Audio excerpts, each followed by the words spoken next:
Friends, words of the டே. ப்ரேஸ்ட் அப்படின்னா மதகுரு. இப்போ கோவிலில் இருக்கிற மதகுருவை நம்ம ப்ரேஸ்ட் அப்படின்னு சொல்வோம். ஆல்ம்ஸ் அப்படின்னா பிச்சை எடுக்கிறது. இப்போ நம்ம பிச்சை எடுக்கிறது ஆல்ம்ஸ் அப்படின்னு இங்கிலீஷில் சொல்லலாம். சேர்ன் அப்படின்னா தயிர் கடையிறதுக்கு யூஸ் பண்ணுற மத்தை தான் நம்ம சேர்ன் அப்படின்னு சொல்வோம். இன்வாலன்ட்ரி அப்படின்னா எண்ணாமல் தானாக நிகழ்கின்ற, நம்ம நினச்சிருக்கவே மாட்டோம் ஆனால் அது நடந்திருக்கும். ஸோ அந்த மாதிரி நடக்கிறத இன்வாலன்ட்ரி அப்படின்னு சொல்லுவோம். லான் அப்படின்னா புல்வெளி, புல் இருக்கிற கிரவுண்டை நம்ம லான் அப்படின்னு சொல்லுவோம்.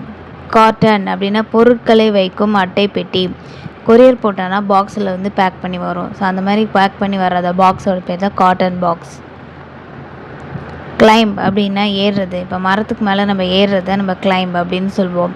ட்ரிப் அப்படின்னா தடுமாறி கீழே விழுந்துடுறத நம்ம ட்ரிப்ட் அப்படின்னு சொல்லுவோம்.